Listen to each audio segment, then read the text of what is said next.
Good evening and welcome, humble viewers. Once again, I ask you to find your comfortable place. Let your body grow heavy, releasing the day's concerns into the mattress beneath you. Take a slow, deep breath, and as you exhale, allow a feeling of quiet to settle over you. As always, our community of listeners spans the globe, tuning in from different time zones in different moments of their day. If you feel so inclined and it does not disturb your growing peace, feel free to leave a comment with your city or country and the time on your clock. It is a quiet comfort to know we are all sharing this stillness together. Now, let your mind drift back through the centuries to a world of stone castles, feudal loyalties, and the ringing of steel. We are going to explore the life of one of history's most iconic and misunderstood figures, the medieval knight. When we picture a knight, the image that often comes to mind is one of glamour and glory. A man encased in shining articulated plate armor astride a powerful warhorse, his lance decorated with the favor of a fair lady. We see him in the thrill of the tournament or in a heroic solitary charge on the battlefield. But this image, crafted by centuries of romance, poetry, and film, captures only the brief, brilliant climax of a knight's life. It ignores the long, arduous, and often deeply unglamorous reality of what it meant to be a knight. To understand the knight, we must not begin on the battlefield. We must begin in the nursery. For knighthood was not simply a title or a job. It was a total, all-consuming vocation, a craft and a way of life for which the training began almost from the moment a boy could walk. It was a journey of 3 distinct stages, and our story begins with the first, the making of a page. Let us imagine a boy, perhaps 7 years of age. He is the son of a minor lord, a landed knight, or a nobleman. At this tender age, an age when a modern child is just beginning to master reading and writing, our boy's life is about to be completely upended. He is not to be raised by his own loving parents, coddled by his mother, or taught by his father. The customs of the nobility dictate that a boy destined for knighthood must be fostered out. He is to be sent away from his home to serve in the household of a greater lord, a powerful baron, or even the king himself. This practice served multiple purposes. It forged crucial political alliances between families, creating a web of obligation and loyalty. It also served a vital educational purpose. It was believed that a boy would grow up soft and undisciplined under the care of his own mother. To become a man of martial prowess and courtly grace, he had to be hardened, disciplined, and educated by others in an environment of strict hierarchy and constant observation. Picture the day of his departure. A small boy, dressed in a simple tunic, his possessions lightly fitting in a small wooden chest. He says his farewells to his family, a moment of quiet, formal sorrow. He is then entrusted to a retainer, perhaps an older squire, and begins a journey on horseback to a castle he has never seen, to live with people he has never met. The world for him is about to transform from the familiar comfort of home into a vast, intimidating new school. His new home is the castle, and upon his arrival, he is not a guest. He is the lowest-ranking member of the noble household. He is a page. His life, for the next 7 years or so, will be one of service, observation, and relentless, repetitive training. The great hall of the castle becomes his primary classroom. This vast, vaulted chamber, with its high, smoky rafters, its walls hung with tapestries, and its floor strewn with rushes, is the nerve center of the Lord's power. And the page's role within it is one of near-constant, menial servitude. His most important duty is to serve his lord and lady at the high table. This was no simple task. It was a meticulous education in etiquette and hierarchy. The young page would have to learn to stand silently and attentively for hours. He would learn to carve meat with precision, a complex skill involving knowing the different cuts of an animal and how to serve them according to rank. He would learn to pour wine without spilling a drop, to present a bowl of water and a towel for his lord to wash his hands, and to clear away the wooden trenchers and silver goblets with quiet efficiency. During these long meals, he was expected to be invisible, but also to be hyper-aware. He was learning, through osmosis, the intricate dance of feudal politics. He learned to recognize the coats of arms on the shields of visiting knights. He learned who was in favor with the lord and who was not. He listened to the talk of politics, of harvests, of disputes, and of war. He was a small, silent sponge, absorbing the culture of power that surrounded him. His days were long and structured. He would rise before dawn in the chamber he shared with the other pages, a simple room with straw pallets for beds. His first duties might be to help his lord dress for the day, fetching his clothes, buckling his shoes. He would then attend mass in the castle chapel, where his education would continue under the tutelage of the chaplain. Here, he might receive a rudimentary education in reading and writing, more likely in Latin than in his own vernacular tongue. He would learn his catechism, the lives of the saints, and perhaps some basic arithmetic, enough to understand household accounts. But the bulk of his education was practical and physical. The castle was not just a home, it was a military installation, and the page's training reflected this. He would not be given a real sword. That was a weapon for a man, a knight. His weapons were made of wood. In the castle's tilt yard, the training ground, he would spend countless hours with the other pages, engaged in mock battles. He would learn the basic stances, the blocks, and the strikes of swordsmanship. He would practice with small wooden shields, the thwack of wood on wood, a constant sound in the courtyard. This was not a game, it was deadly serious. The master-at-arms, a hardened veteran soldier, would drill them relentlessly, correcting their form, toughening their bodies, weeding out the weak or the clumsy. He would learn to wrestle, to run, to build the strength and stamina his future profession would demand. And, most importantly, he began his lifelong partnership with the horse. Horsemanship was the single most essential skill of the knightly class. A knight dismounted was just a heavily armed man. A knight on horseback was a weapon of immense power. The page would begin on a small, steady pony, learning balance and control not through gentle lessons but through endless hours in the saddle. He would learn to guide the horse with his knees and body weight, his hands kept free for a shield and a weapon. He would participate in games on horseback, such as riding at the quintain, a rotating target on a post, trying to strike it with a light wooden lance without being struck by the swinging counterweight. Every fall, every bruise was part of the curriculum. His education was also a social one. Away from the tilt-yard and the great hall, he was in the care of the ladies of the castle. From the lady of the castle and her attendants, the page learned the other side of the knightly code, courtesy. He learned how to speak to women of high rank, how to be gracious and well-mannered. He would run their errands, carry their messages. He might learn to play a musical instrument, like the lute or the harp, to sing the popular ballads of the day, or to play games like chess, a game of pure strategy that was considered an essential part of a nobleman's education. He was being shaped into a man who could be as adept in the court as he was on the battlefield. Life as a page was a strange mix of privilege and hardship. He ate the same food as his lord, often rich and plentiful. He lived within the secure walls of a great castle, but he was also a servant.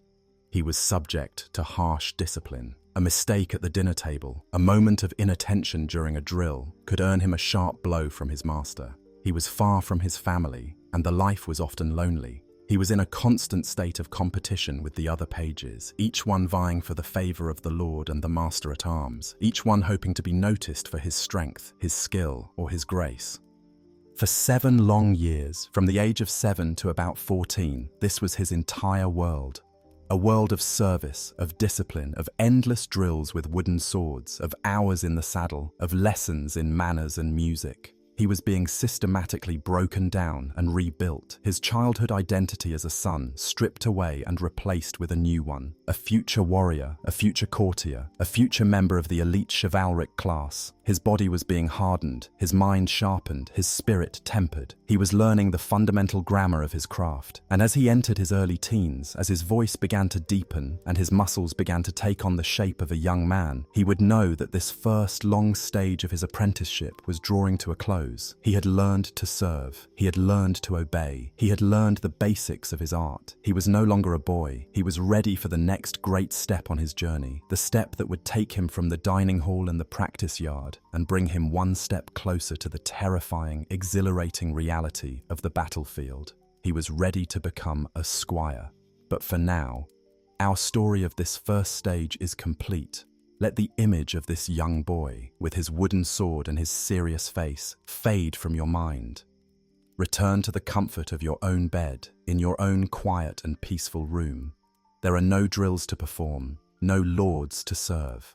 There is only stillness and the gentle, welcome invitation to let go and to drift into a deep and untroubled sleep. The world of the page, with its wooden swords, its childish games, and its primary duties of serving at table, has been left behind. Our subject, now a young man of 14 or 15, stands on the threshold of the second and most formative chapter of his long apprenticeship. This is the stage that will truly forge him, that will test his body, his spirit, and his resolve in ways he could not have imagined. He is to become a squire, a title that signifies a profound shift in his existence. He is no longer a general servant of the noble household. He is now bound in a relationship of intense and personal service to a single, fully fledged knight. This knight is now his master, his mentor, his commander, and his entire world. The squire's journey is no longer about learning the abstract principles of chivalry. It is about living the hard, practical, and often brutal reality of it every single day. His title, squire, derived from the Latin scutarius, shield-bearer, is deceptively simple. While it points to an ancient function, the duties it encompassed by the high medieval period were vast, complex, and utterly essential. The squire was, all at once, a valet, a groom, an armourer's assistant, a personal bodyguard, a secretary, a training partner, and a soldier in training. He was the indispensable gear that made the complex human weapon system of the knight function. His master's success, his honour, and his very life rested squarely on the squire's young but capable shoulders. The moment of transition from page to squire is itself significant. He is formally assigned. The lord of the castle, after observing the pages for years, would select the most promising, those who showed the greatest physical aptitude, the most diligent attitude, and the sharpest mind, and assign them to his household knights. Let us imagine our young man being presented to his new master, a veteran knight in his 30s or 40s, his face lined from sun and experience, his hands calloused from years of gripping a sword. The knight looks him over, a cool, appraising gaze. This is not a moment of warmth, but of assessment. The knight is judging the raw material he has been given to shape. For our squire, it is a moment of immense pride and terror. He has been chosen, he has advanced. But he is now under the direct, unblinking scrutiny of a man whose standards are absolute and whose world is one of violence and discipline. The squire's new life is governed by a relentless routine, a litany of duties that begins in the cold darkness long before the rest of the castle stirs. His first and most sacred responsibility is the care of his master's panoply, the full array of arms, armor, and equipment that defined a knight's existence. This collection of steel, leather, and wood was not merely a set of tools. It was a staggering investment, the culmination of a fortune. A full suit of high-quality armor, a tempered steel sword from a master smith, and a trained destrier or warhorse could collectively cost more than a peasant might earn in 1,000 lifetimes. It represented the economic and military power of an entire village concentrated in one man. To allow this equipment to degrade was not just sloppiness, it was a betrayal of his master, his lord, and the entire feudal structure. Let us follow the squire into the armory, or the small, secure chamber where his knight's gear is kept. The air is cool and smells of metal, oil, and worn leather. His first task is to tend to the mail. The hauberk, a long-sleeve shirt of interlinked iron rings reaching to the knees, and the chausses, mail leggings, were the core of a knight's defense for much of the medieval period. Mail is brilliant at deflecting a cutting blow, but it is a tyrant to maintain. Its enemy is rust. Even the slightest dampness, a misty morning, the sweat of the wearer, a splash of rain, would begin the inexorable process of corrosion, weakening the rings and creating vulnerabilities. The squire's day begins with the de-rusting. He would take the heavy, fluid mass of the hauberk, which could weigh 30 to 50 pounds, and place it into a large, sturdy wooden barrel. He would add a mixture of coarse sand and sharp vinegar.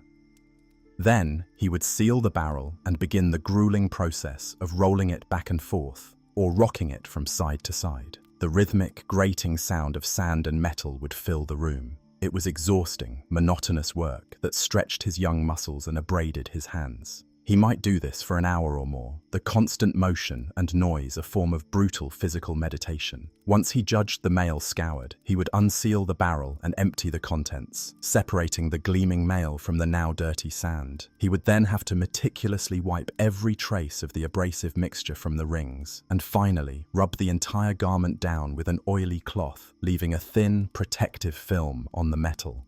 This entire process had to be done with painstaking attention to detail. A patch of missed rust was a potential point of failure. His inspection was not yet over. He would then have to lay the hauberk out and examine it, link by tiny link.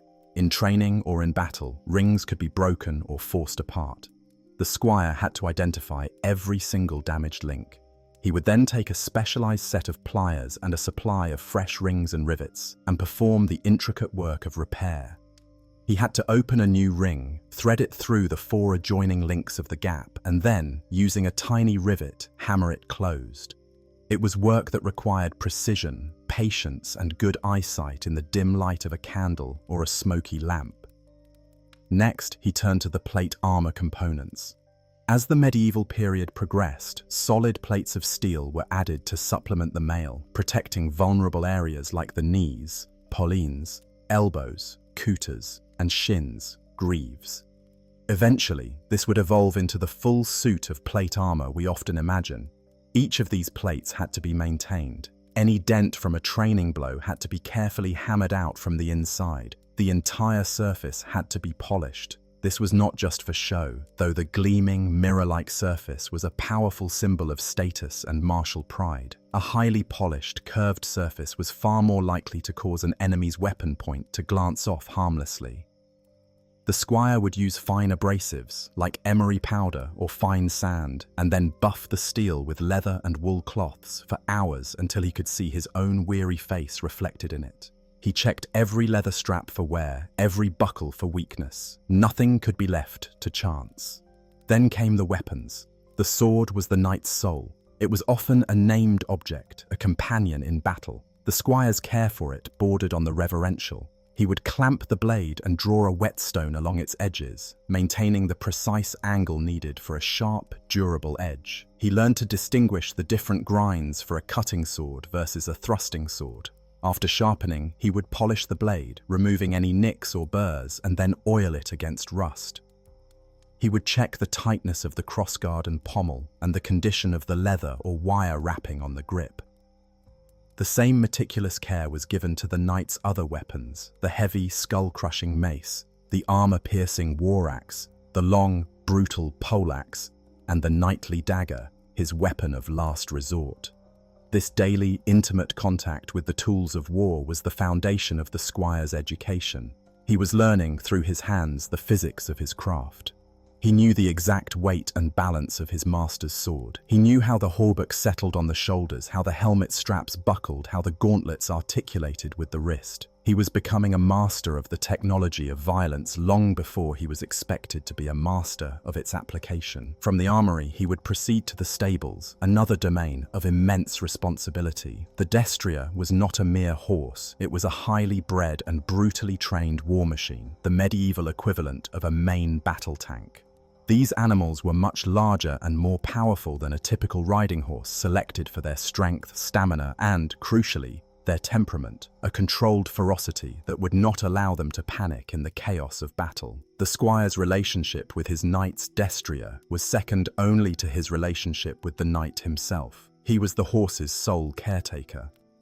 His duties began with mucking out the stall, a smelly but essential task. He would then groom the great beast, a long process involving currying to remove mud and sweat, brushing to bring a shine to the coat, and picking out the hooves to check for stones or signs of infection.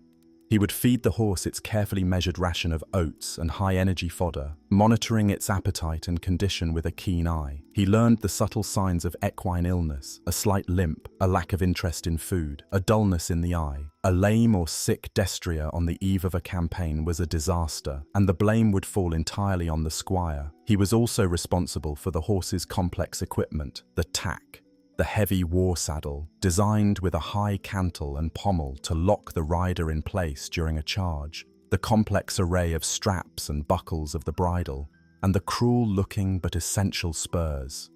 Every piece of leather had to be cleaned, softened with saddle soap, and oiled to keep it from cracking. Only when the armor was gleaming and the horse was content did the squire attend to his master's personal needs.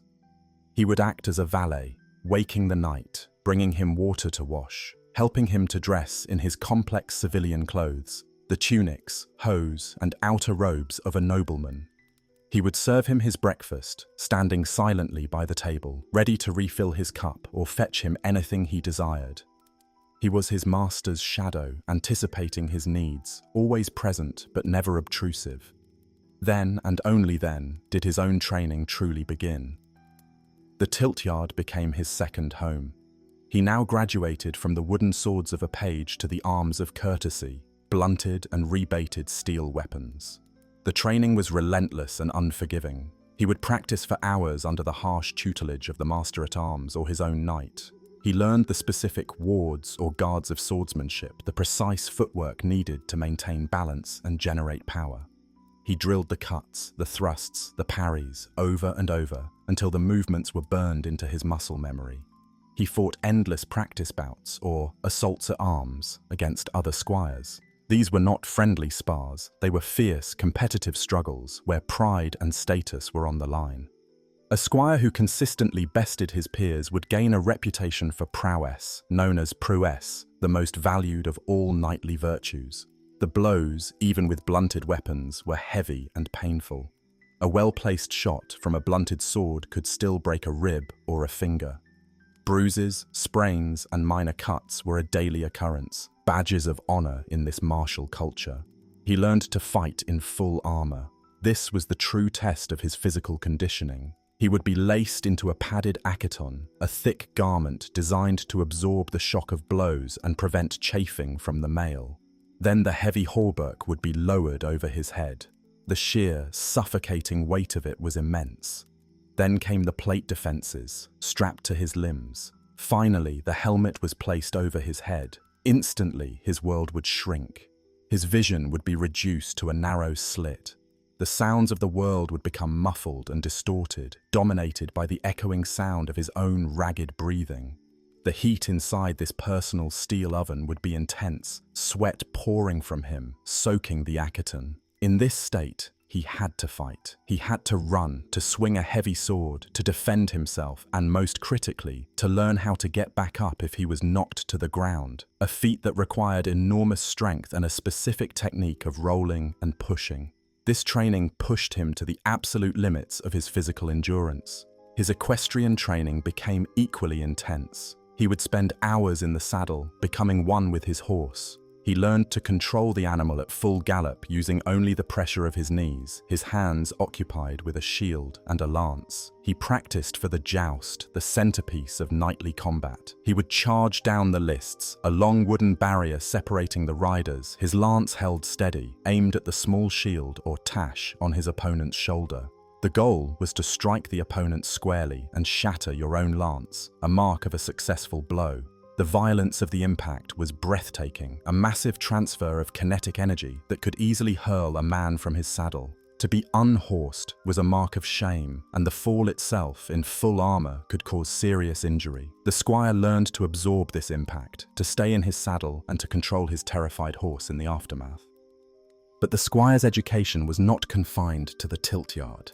He was his master's constant companion, and through this companionship, he learned the other, subtler arts of knighthood. When his knight went hunting with hounds or hawking with his prized falcons, the squire was there, learning the complex etiquette and skills of these aristocratic pastimes. In the evenings, in the great hall, he would stand behind his master's chair, listening to the minstrels sing the great epic poems, the chansons de geste, which glorified the deeds of heroes like Roland and Charlemagne.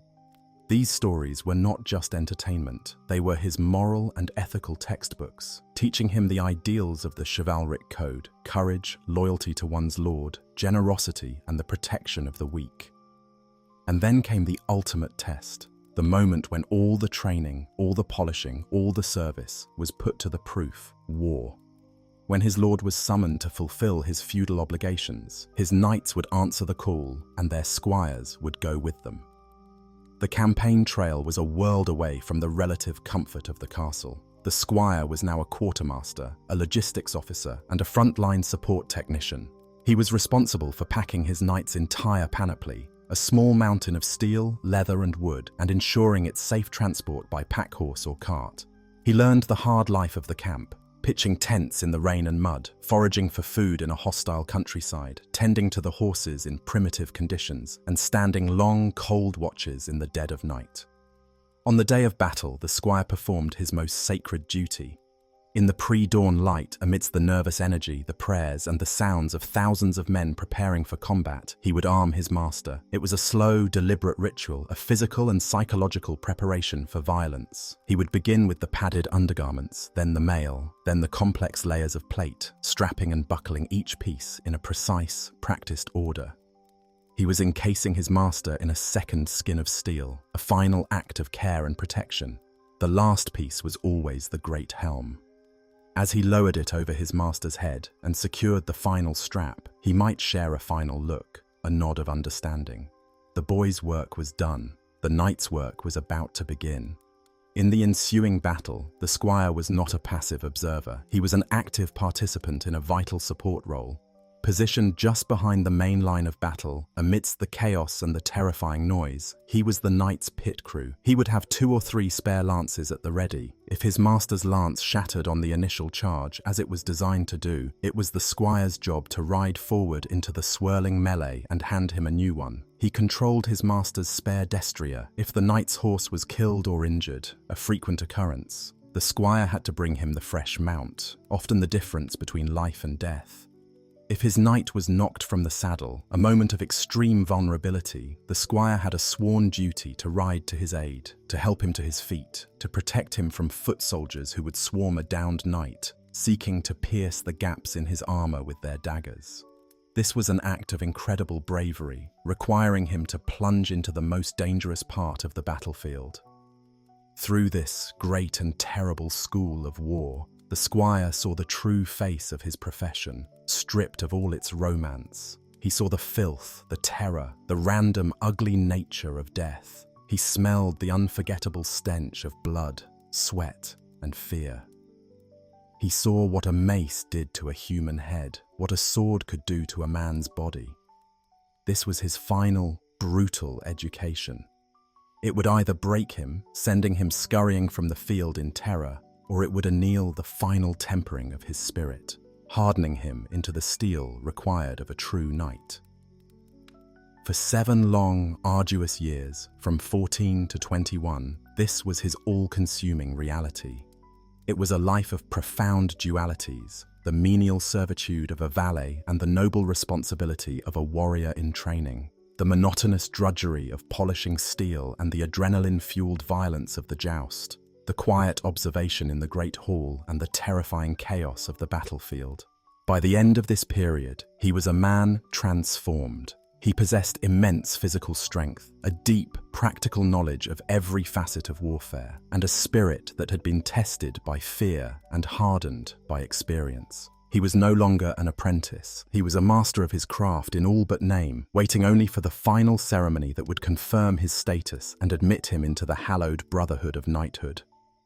For 14 years, a lifetime to a young man, our subject has existed in a state of becoming. His entire being, his body, his mind, his very identity has been systematically deconstructed and rebuilt according to the rigorous specifications of the chivalric ideal. As a page, he learned the grammar of nobility through service. As a squire, he mastered the brutal prose of warfare through endless practice and visceral experience. He has endured the drudgery of the armory, the dust of the tilt-yard, and the blood-soaked mud of the battlefield. He is a vessel filled to the brim with the knowledge, the skill, and the physical toughness required of his class. Now, at the age of 21, he is deemed ready to be consecrated. The moment has arrived for the third and final act of his creation, the adubement, the ceremony of knighting. This was not, in any sense, a mere graduation ceremony. It was a profound sacrament, a public and spiritual drama that marked the death of the apprentice and the birth of the master. It was the intricate and deeply symbolic process by which a man was formally admitted into the most exclusive and powerful secular fraternity in Christendom. the Order of Chivalry. While the lavishness and specifics of the ritual could vary enormously, the core elements were designed to impress upon the candidate, and all who witnessed it, the immense weight of the transformation. Let us immerse ourselves in the ideal form of this ceremony, the kind a great lord might stage for his own son, or for a squire of truly exceptional promise in a time of peace and prosperity. The ritual would begin not with celebration, but with purification. The day preceding the dubbing was dedicated to a symbolic cleansing of the man, body, and soul. The first and most central element of this was the ritual bath. This was far removed from a simple, hygienic washing. It was a carefully staged piece of theatre, rich with baptismal overtones. The squire would be escorted by his sponsors, two experienced and respected knights who would act as his guides through the ceremony, to a chamber where a large wooden tub was prepared. The tub itself would be lined with fine white linen and filled with water that had been warmed and scented with fragrant herbs and flowers. It was an island of unexpected luxury and solemnity. The squire would be ceremonially undressed, his rough practice clothes and the sweat-stained garments of his daily toil removed, stripping him down to his essential self.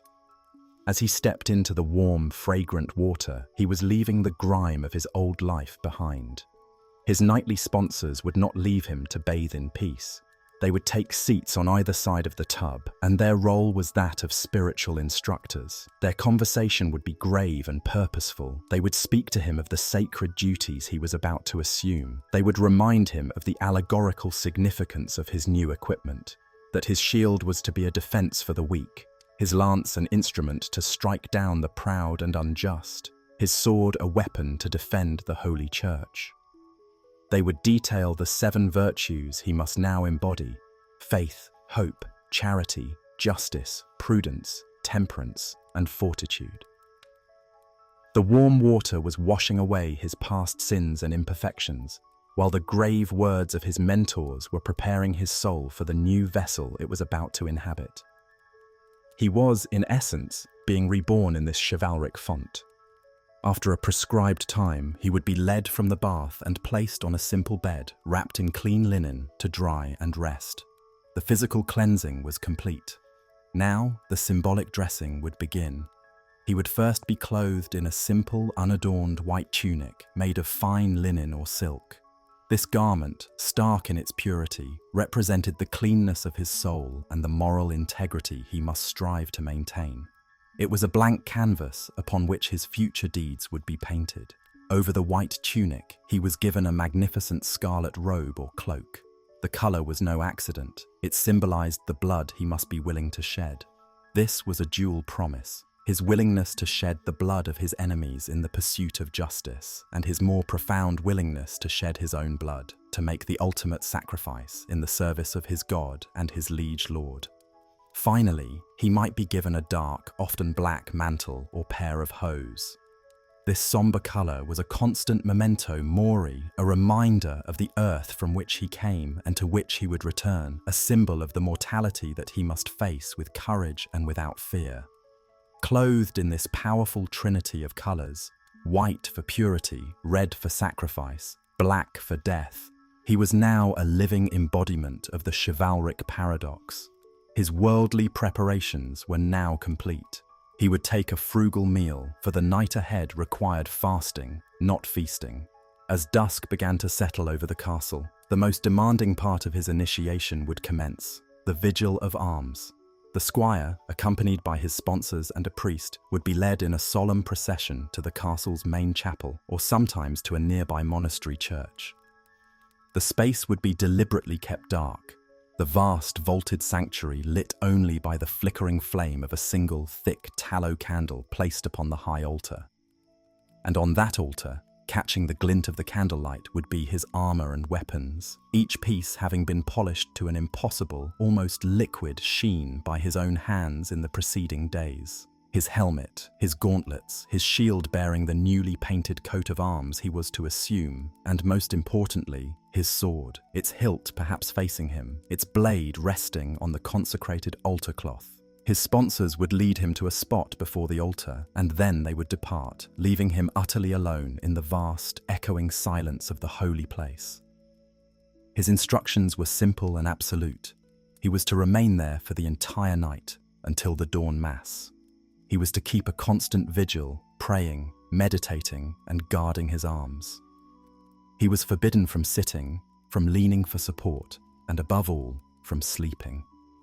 This was a trial of extraordinary physical and spiritual endurance. As the hours passed, the deep, penetrating cold of the stone floor would seep into his bones. His legs, unaccustomed to such prolonged stillness, would begin to ache, then tremble with fatigue. His eyelids would grow heavy as lead. Every instinct in his body would scream for rest, for sleep, but he had to resist. This was the final, brutal test of the discipline that had been ingrained in him for 14 years. He was in a liminal state, a space between two worlds, no longer a squire, not yet a knight. He was expected to use this time to perform a final deep inventory of his soul. He would confess his past sins to God, reliving his moments of pride, of anger, of youthful folly. He would pray for the strength to overcome his weaknesses and for the courage to live up to the impossibly high ideals of his new calling. The experience was designed to be transformative. In the profound silence, every creak of the church's timbers, every gust of wind against the stained glass windows, would sound amplified and significant. The flickering candlelight would make the polished steel of his armor seem to breathe, to shift, to have a life of its own.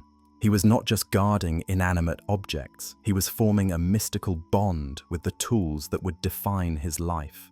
The sword, in particular, lying on the altar, was undergoing a transubstantiation. It was being imbued with divine purpose, transformed from a simple tool of violence into a consecrated instrument of God's will on earth. His vigil was a long, dark night of the soul, a final crucible in which his resolve was to be tempered to the hardness of his own sword blade. The first faint grey light of dawn, filtering like a ghost through the high chapel windows, would signal the end of his ordeal. The priest and his sponsors would return to find him pale, hollow-eyed, and utterly exhausted, but with a new gravity, a new stillness about him. He would be led from the chapel to make his final spiritual preparations. He would give his formal confession to the priest, unburdening his soul of the sins he had contemplated throughout the night, and would receive absolution. Then, he would attend a specially held Mass, and at its climax, he would receive the Holy Eucharist, the sacrament of communion. This was the ultimate act of purification, ensuring that he approached the moment of his dubbing in a perfect state of grace, his soul as clean and polished as his armor. The public ceremony would follow. The entire castle community would assemble in the Great Hall or the central courtyard. It was an event of great pomp and circumstance, a piece of public theatre designed to awe and inspire. The lord or king who was to perform the dubbing would be seated on a high, decorated chair, a symbol of his authority.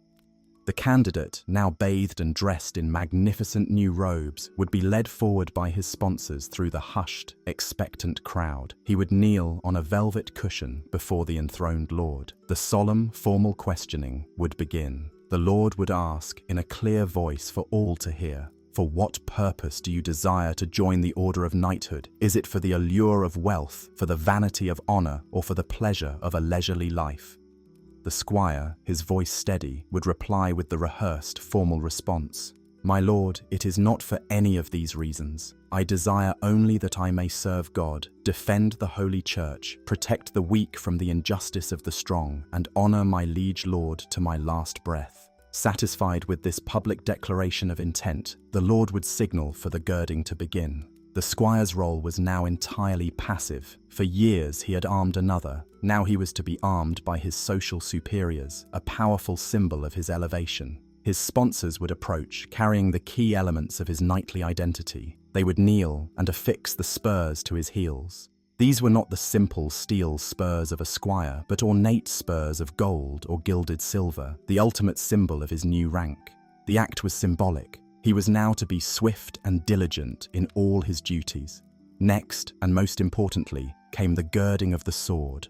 The blessed sword from the altar would be brought forward on a silken cushion. His sponsors would buckle the heavy sword belt around his waist, the scabbard settling against his hip. This was the moment he received the right to carry the paramount weapon of his class.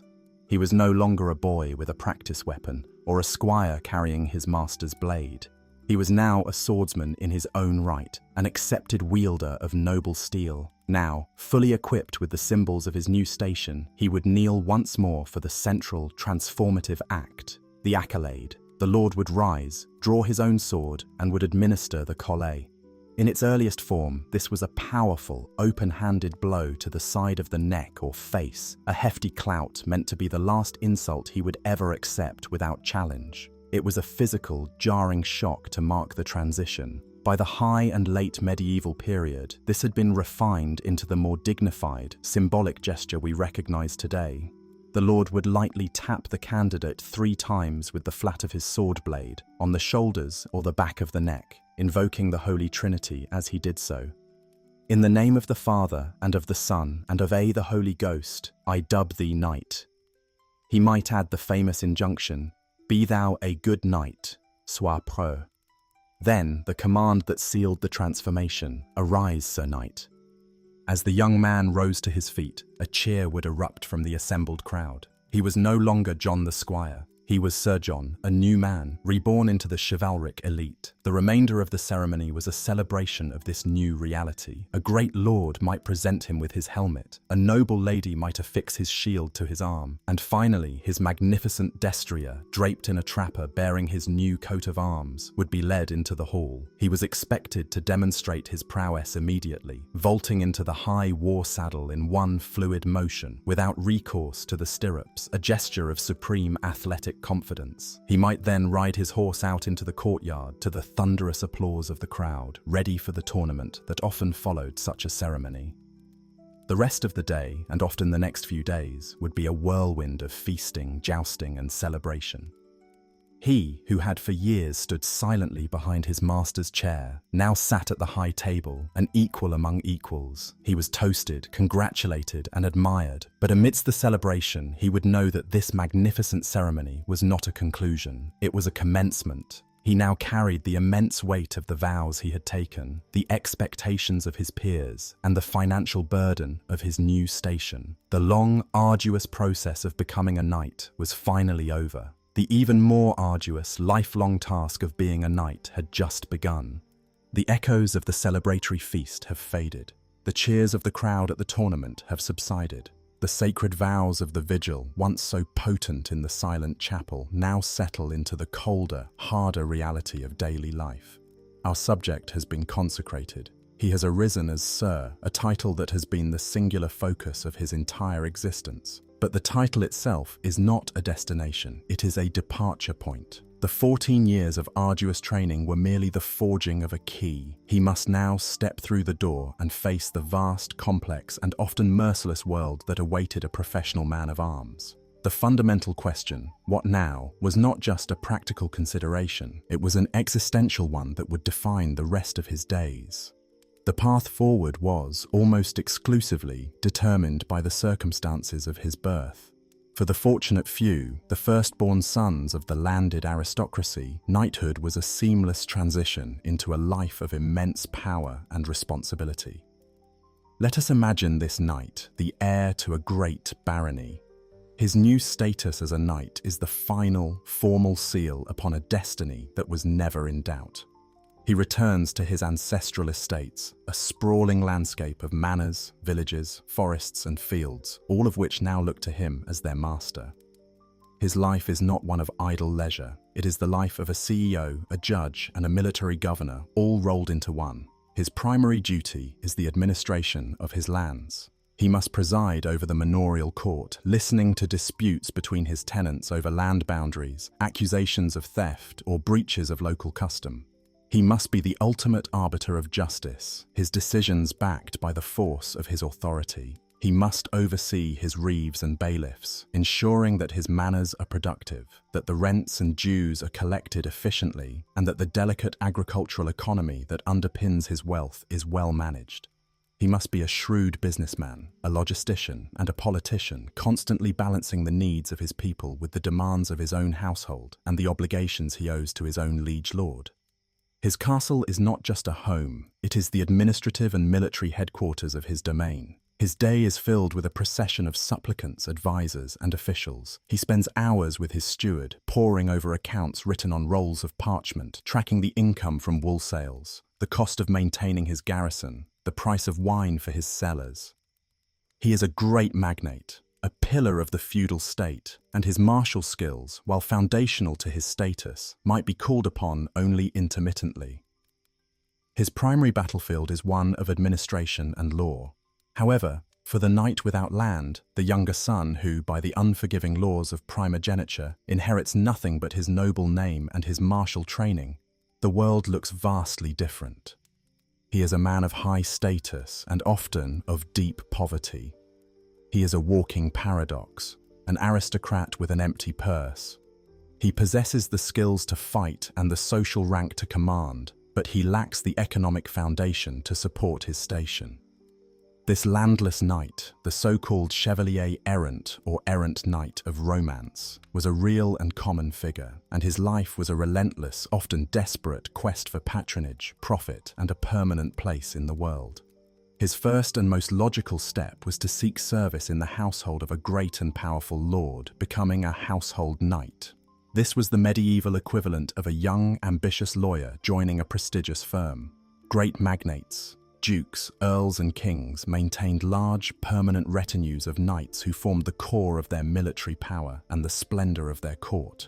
To be accepted into such a retinue was to have arrived. It offered a measure of security, a salary, a stipend, or fee, or at least livery and maintenance, which meant the lord provided his food, lodging for him and his servants, fodder for his horses, and sometimes even his equipment. Let us imagine our landless knight entering this new world. He is now part of a highly competitive, testosterone-fueled environment. The lord's household is a complex ecosystem of favor and rivalry. Our knight must prove his worth every single day. His mornings are dedicated to the relentless continuation of his training. The castle's tiltyard is a theatre of martial pride. He engages in daily assaults at arms, intense sparring sessions with his fellow knights. They would fight with blunted swords, with axes, with polearms, their bodies encased in armor. These were not gentle exercises. They were fierce, full-contact struggles where a man's prowess, his skill, courage, and sheer physical power was constantly being measured and judged by his peers and his lord. A knight who demonstrated exceptional skill might catch the lord's eye, leading to a position of greater responsibility, such as captain of the guard, or a special bonus from the lord's purse.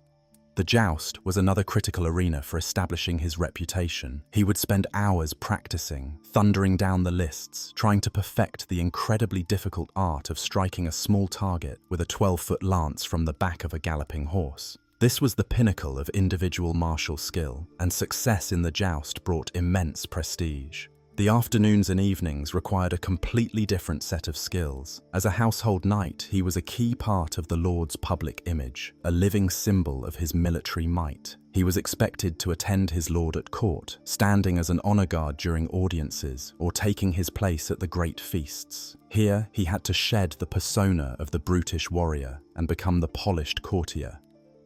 He had to be able to engage in witty conversation, to understand the complex rules of precedence and etiquette, to perhaps dance with the ladies of the court or play a strategic game of chess with his lord. He was living in a world of constant performance, needing to be as adept with a clever compliment as he was with a sword. He had to navigate a treacherous sea of gossip, intrigue, and political maneuvering. A careless word to the wrong person, a perceived slight, or an ill-advised dalliance could see him cast out of the lord's favor, his career ruined.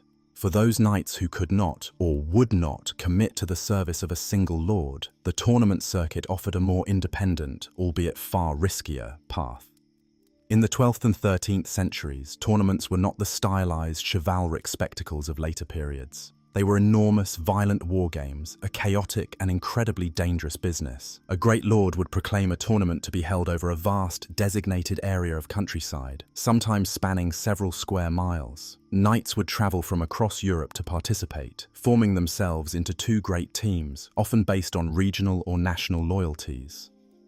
On the day of the Great Melee, the two sides would line up and, at a signal, charge each other in a simulation of a full-scale cavalry battle. The fighting was savage. The object was to capture opponents by unhorsing them or forcing their surrender through force of arms.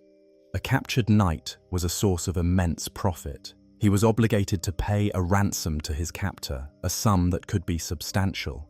Moreover, the victor had the right to claim the loser's horse and armor, the two most valuable assets a knight possessed. For a young, strong, and skilled knight, the tournament was a direct path to wealth. A man like William Marshall, a younger son who started with nothing, famously captured over 500 knights in his career, amassing a legendary fortune that eventually saw him become the Earl of Pembroke and Regent of England. But the lure of riches was balanced by the terrifying risk of ruin. The weapons might be blunted, but a group of knights fiercely beating on a downed opponent was a common sight. Serious injuries, shattered limbs, crushed ribs, internal bleeding were frequent. Deaths were common enough that the church repeatedly tried to ban tournaments. A knight could easily lose his own precious warhorse and armor in a single afternoon, a financial catastrophe that would effectively end his career, forcing him to sell his sword as a common mercenary or to retreat from the knightly world in shame. The tournament was the medieval equivalent of high-stakes professional sports, but with a level of violence and financial risk that is almost unimaginable today. Ultimately, however, the knight's purpose was defined not by the games of the tournament, but by the deadly, serious business of war. The feudal contract was, at its heart, a military one. A knight who held land did so in exchange for a sworn duty to provide military service to his lord. When the trumpets of war sounded, he was obligated to appear, fully armed and mounted with his own retinue, to serve for a specified period, usually 40 days. Let us place our knight on the battlefield on the morning of a major engagement like Agincourt or Crécy. The hours of preparation are a ritual of controlled tension. He is awakened by his squire in the cold, damp pre-dawn. He eats a spare meal, his stomach tight with a mixture of fear and adrenaline. He hears the priests moving through the camp, offering mass and taking confessions. He then begins the long, arduous process of being armed. His squire works with a focused intensity, layering on the padded acquitton, the mail, the complex system of plate armor. Each buckled strap, each tied lace makes his world smaller, hotter, and more confined. Finally, the great helm is lowered over his head and he is fully encased. His senses are now radically altered. His vision is a narrow, horizontal slit. The world's sounds are a dull, distant roar, dominated by the booming echo of his own breath and the frantic thumping of his heart against his ribs. He is a man inside a metal coffin, waiting for the signal to ride towards his potential death. He is helped onto his destrier, the great horse shifting nervously beneath him, sensing the tension in the air. He takes his shield and his long, heavy ash lance. He finds his place in the conroy, the tactical squadron of knights, packed shoulder to shoulder in a dense, glittering line. He is no longer an individual, he is a single, integrated component in a massive human battering ram. He sees the enemy line across the field, a distant, shimmering wall of steel and banners. He feels the vibrations as other parts of the army move into position. He waits. The waiting is the hardest part, a torment of anticipation. Then comes the order, carried by the shrill blast of trumpets. A command is shouted, and the line begins to move. The walk becomes a trot. The trot becomes a canter, and the canter explodes into a full, earth-shattering gallop. The noise is a physical force, the thunder of hooves, the cacophony of jingling armor, the unified primal roar of the charging men. He is focused on a single point, the shield of the man opposite him. He struggles to keep his lance steady, to keep his horse from shying away, to maintain the integrity of the line. The ground rushes by in a blur. The moment of impact is a cataclysm. It is not the clean clink of cinema, but a deafening, grinding, splintering crash as tons of horse, man, and steel collide at a combined speed of perhaps 40 miles per hour. The force is unimaginable. His lance, if it strikes true, shatters into a dozen pieces, the shock of the blow jolting his entire body. He might see the knight opposite him vanish from his saddle, a puppet whose strings have been cut. Or he himself might be the one struck, the world exploding in a flash of pain and disorientation as he is hurled through the air to land with a bone-breaking crash on the hard, churned earth. If he survives the initial charge, the battle dissolves into a chaotic, swirling melee of individual combats. His lance gone, he draws his sword or his mace. The elegant techniques of the tilt-yard are forgotten, replaced by a desperate, brutal reality. He is hacking, stabbing, and hammering at the men around him, his arm aching with the strain of swinging his heavy weapon. The fight is not just with other knights, it is with the mass of enemy foot soldiers who swarm around the knights like sharks, armed with poleaxes to hook a knight from his saddle, or long daggers to probe for the weak points in his armor. To be unhorsed was often a death sentence. Weighed down by his armor, he would struggle to rise as common soldiers swarmed him, their aim to pierce the visor of his helmet or the gap at his armpit. It was a terrifying, claustrophobic, and utterly exhausting struggle for life. This was the brutal apex of his existence. It was the fulfillment of his vows, the purpose of his long training. But it was a far cry from the shining heroism of the romances. It was a bloody, muddy, and deeply traumatic business, a lottery where luck was as important as skill. A knight who lived through such an ordeal was forever changed, a man who had stared into the face of violent death and survived. This was the ultimate reality of his profession, a profession that demanded he navigate the complex worlds of courtly politics, high-stakes tournaments, and the unmitigated horror of the battlefield, all while engaged in a constant, often desperate struggle for the financial means to simply exist as the thing he had spent his entire life becoming, a knight. We have followed our knight through the arduous forging of his body and his skills, through the solemn consecration of his knighting, and into the precarious, high-stakes world of his professional career. We have seen him as an administrator, a household retainer, a tournament combatant, and a soldier on the battlefield. But to understand the knight solely through his actions is to see only a silhouette. To truly comprehend his inner world, his motivations, his anxieties, and his sense of self, we must now immerse ourselves in the pervasive, powerful, and deeply contradictory ideology that shaped his existence. This brings us to the fifth great aspect of his life, the all-encompassing code of chivalry and its strange, beautiful, and often perilous corollary, the game of courtly love. The concept of chivalry was not a static, monolithic rulebook handed down from on high. It was a fluid and constantly evolving ethos, a living conversation that spanned centuries, attempting to answer a single, fundamental question. How can a man whose profession is killing be considered a good and noble person? It was a grand, ambitious project to baptize the warrior ethos of the old Germanic tribes and infuse it with the morality of the Christian Church and the refined sensibilities of the aristocratic court. For our knight, chivalry was the very air he breathed, the framework that gave his violent life meaning and legitimacy. Let us dissect this complex code into its core components, as our knight would have understood them not as a list of rules, but as a constellation of virtues he was sworn to embody. The blazing, central star of this constellation, the quality without which a knight was nothing, was prowess. This was the bedrock, the non-negotiable foundation of his identity. Prowess was the mastery of violence. It was the complete union of rider and warhorse, the ability to deliver a devastating lance strike at a full gallop. It was the strength and stamina to fight on foot for hours in 70 pounds of steel, the skill to wield a sword with deadly efficiency, the raw, physical courage to charge headlong into a wall of enemy spears. This was not a virtue of peace. It was demonstrated and proven only in the heat of combat, whether in the stylized warfare of the tournament or the brutal reality of the battlefield. A knight's reputation, his name, was built upon public acts of prowess. Stories of his great deeds would be told in halls and sung by minstrels, becoming a form of social currency more valuable than gold. To be called a good knight was first and foremost a testament to one's prowess.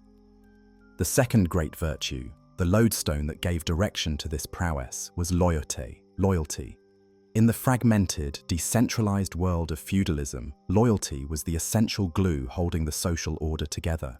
A knight's primary loyalty was a sacred, oath-bound duty to his liege lord. This was the man who had granted him land or who paid his salary. This loyalty was absolute and personal. He was expected to follow his lord to war without question, to defend his lord's lands and honor as if they were his own, and to offer him sound counsel. To betray this oath, to commit an act of treason, was the most profound sin a knight could commit. It was a felony, a breaking of the sacred fides, and it would make him a pariah, a man without honor, shunned by his peers. This web of loyalty extended outwards to his sworn companions in arms, the knights of his convoy. In the terrifying chaos of a melee, he had to have absolute faith that the men beside him would not break, would not flee, would come to his aid if he were unhorsed. This brotherhood of arms, forged in shared danger and mutual dependence, was one of the most powerful bonds in the medieval world. The third virtue, and one that represented the Church's profound influence on this warrior code, was piety. The Church, faced with a class of violent, armed men, engaged in a long and largely successful campaign to co-opt their energy. It sought to transform the knight from a mere feudal thug into a Miles Christi, a soldier of Christ. The knighting ceremony itself was a religious sacrament, consecrating the knight and his sword to God's service. A pious knight was expected to be a devout Christian. He was to fear God, attend Mass, observe the holy days, and confess his sins. Crucially, his martial prowess was to be placed at the service of the Church. He was to be the sworn protector of the clergy, of church lands, and of the defenseless flock of Christendom, the widows, the orphans, the poor. The ultimate expression of this pious duty was, of course, the crusade.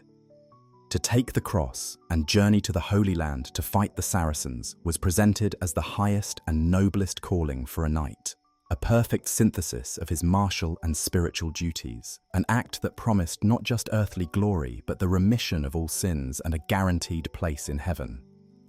The fourth virtue was largesse, generosity. A knight's status was not just measured by his prowess but by his magnificence. A knight who was victorious and wealthy was expected to be a conduit for that wealth, not a hoarder. He was to be open-handed, a giver of lavish gifts, a host of great feasts. After a successful tournament, a knight was expected to reward his squires and retainers handsomely, and perhaps even to feast his captured opponents before collecting their ransoms. This was not simply about being nice. It was a critical economic and social function. Generosity attracted and retained followers. A knight known for his largesse would find the best squires and men-at-arms flocking to his banner.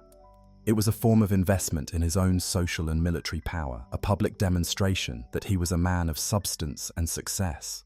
A poor knight was a sad figure, but a miserly knight was an object of scorn and contempt.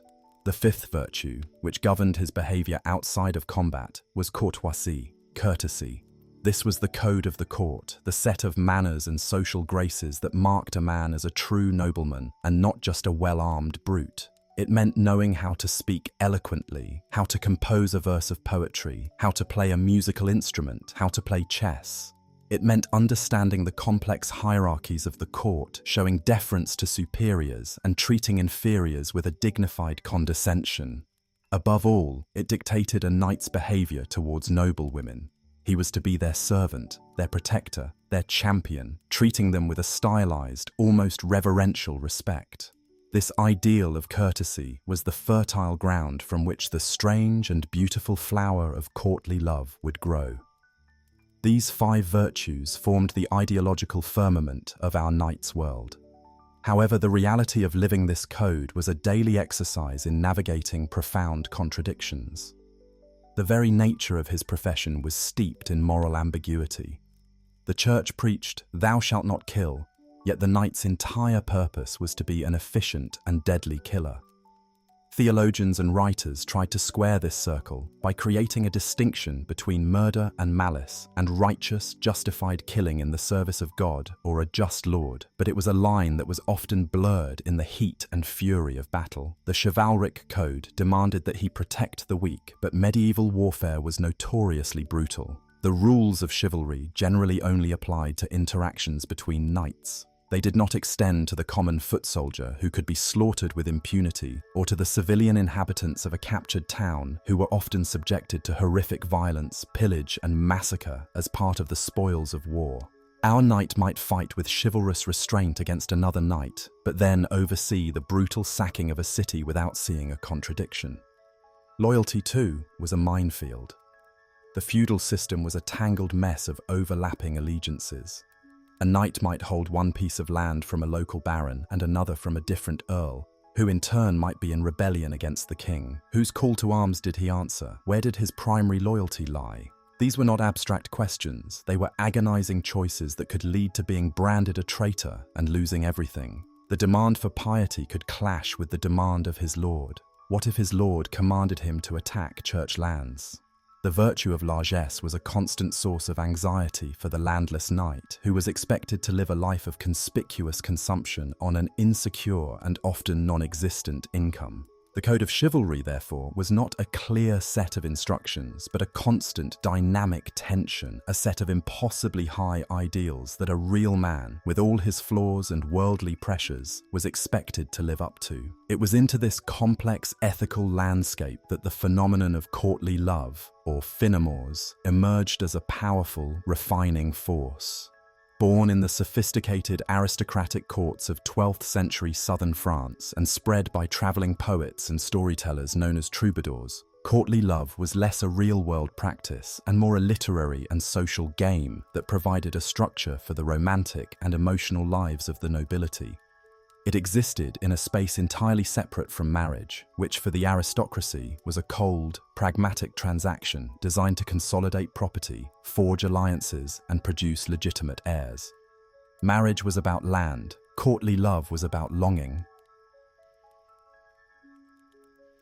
The central drama of courtly love involved a knight pledging his undying secret devotion to a noble lady. Crucially, this lady was almost always of a higher social station and, most importantly, was already married, often to the knight's own liege lord. She was unattainable, an object of distant, worshipful adoration. The knight becomes her vassal in love. He suffers from a love sickness, a state of perpetual, sweet agony. He loses his appetite, he cannot sleep, he sighs with longing. His every deed of arms is now dedicated to her. He wears her token, her favor, a ribbon, a sleeve, a glove, in tournaments, and the sight of it inspires him to acts of superhuman prowess. His love is not meant to be a comfortable domestic affair. It is a discipline, an ordeal. It is a fire that is meant to purify him, to burn away his brutish instincts, and elevate him into a more sensitive, more courteous, and more noble being.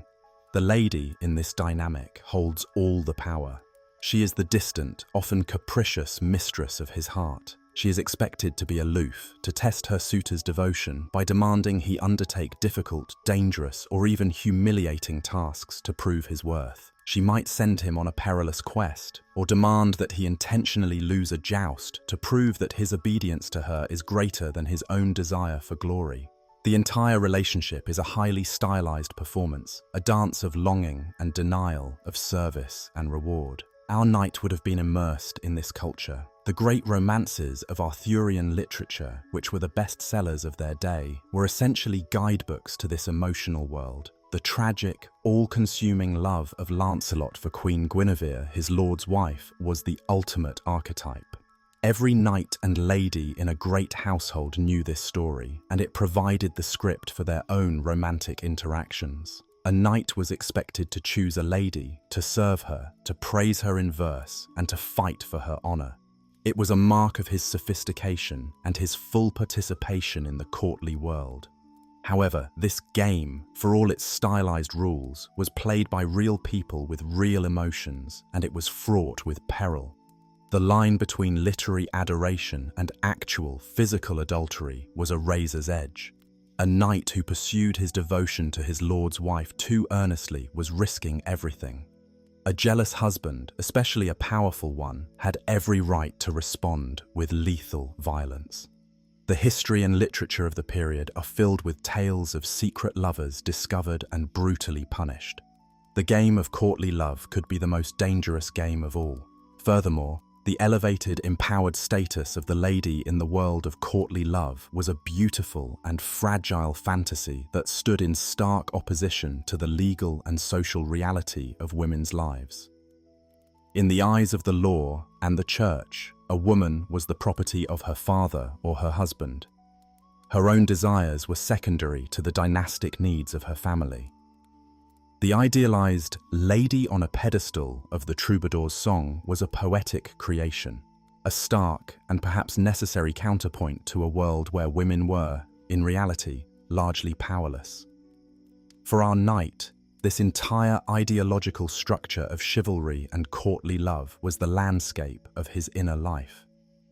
He was a man trained his entire life for violence, yet bound by a code that demanded piety and mercy. He was a member of a fierce, masculine warrior brotherhood, yet he was expected to humble himself as the devoted servant of a woman. He was tasked with living up to the legendary prowess of Lancelot, while also navigating the tragic, forbidden nature of his love. This constant, unresolvable tension between the brutal reality of his profession and the impossibly high ideals of his code was the great, defining drama of his existence. It was what made him more than just a soldier. It made him a knight. We have explored the intricate social and ideological worlds our knight was forced to navigate, the treacherous currents of court life, the high-stakes violence of the tournament, the brutal reality of the battlefield, and the beautiful, contradictory tenets of chivalry and courtly love. But these were all, in a sense, external pressures. We must now turn our focus inward, to the world he inhabited most intimately, the world he carried upon his own body. This was the world of his arms and armor, a universe of steel, leather, and horseflesh that was far more than mere equipment. It was his personal fortress, his primary tool, the public signifier of his immense status, and, in the final analysis, the very substance of his physical reality. To understand the knight, we must understand the precise nature of his steel shell. The gleaming, articulated suit of plate armor that we see in museums and films is the endpoint of a long and complex technological evolution. It was an arms race in its purest form, a centuries-long life and death dialogue between the artisans who forged the weapons and the armorers who sought to defeat them. To truly appreciate this, we must strip our knight down and build his protection from the ground up as his squire would have done, piece by laborious piece. Let us begin in the heart of the high medieval period, the 12th and 13th centuries. The quintessential defense of this era was mail. We must dispel the inaccurate modern term chainmail, as it is redundant. The mail itself is the chain. This was not a simple metal fabric. It was a masterpiece of patient, painstaking craftsmanship. The process began with iron, which was smelted and then painstakingly drawn out into long, thin wire. This wire was then wrapped tightly around a metal rod, a mandrel, to create a dense coil, like a spring. This coil was then cut lengthwise, producing a great quantity of small, open-ended rings. The true artistry lay in the next step. Each and every one of these tiny rings had to be individually linked and secured. The armorer would take a single ring and thread it through 4 of its neighbors, creating the famous 4-in-1 pattern that gave mail its strength and flexibility. But simply pinching the ring closed was not nearly strong enough. A powerful sword thrust could easily force the ends apart. So the ends of each ring were first flattened with a hammer. Then, using a tiny, sharp punch, a hole was pierced through both overlapping ends. Finally, a minuscule iron rivet was passed through this hole and hammered flat, permanently and securely locking the ring closed. Now, multiply this intricate process by tens of thousands. A simple male coif, a hood to protect the head and neck, might contain over 10,000 rings. A full-length, long-sleeved hauberk could easily exceed 50,000 rings, and some of the largest and finest examples may have approached 200,000. Each ring represented multiple, precise actions by a skilled smith. The The sheer man-hours invested in a single suit of mail were astronomical, making it a possession of immense value, a treasure to be passed down from father to son. When our knight donned his hauberk, he was enveloping himself in a heavy, fluid, and formidable defense. Its great weight, sometimes exceeding 50 pounds, hung entirely from his shoulders, a constant, wearying burden. It was exceptionally effective against the primary threat on a medieval battlefield, the cutting blow of a sword. A slashing attack would skid across the hard, curved surfaces of the interlocked rings, unable to find purchase. But mail was not a panacea. It was vulnerable. A powerful thrust from a narrow, stiff-bladed sword or dagger could, with luck and strength, burst a ring or pry the links apart. More significantly, it offered very little protection against blunt force trauma. A blow from a heavy mace or a warhammer, even if it didn't break the mail, would transfer a brutal shockwave of kinetic energy through to the body beneath, capable of shattering bones, rupturing organs, and causing massive internal bleeding. To mitigate this, the knight's first layer of defense was not metal, but textile. Underneath his mail, he wore a thick, padded garment known as a gambeson or an accaton. This was a heavy, quilted tunic, tailored to his body and stuffed with layers upon layers of raw wool, cotton, or scrap cloth. The gambeson was a vital piece of technology in its own right. It provided the essential cushioning that absorbed the shock of blunt force impacts, turning a potentially lethal blow into a merely painful one. It also prevented the coarse mail from chafing his skin raw during the constant motion of combat. Finally, it offered a surprising amount of protection on its own, capable of stopping a weak sword cut or even an arrow at long range. The knight's head, the most vital target, received special attention. Over a padded arming cap, he would wear the mail coif, but this was not enough.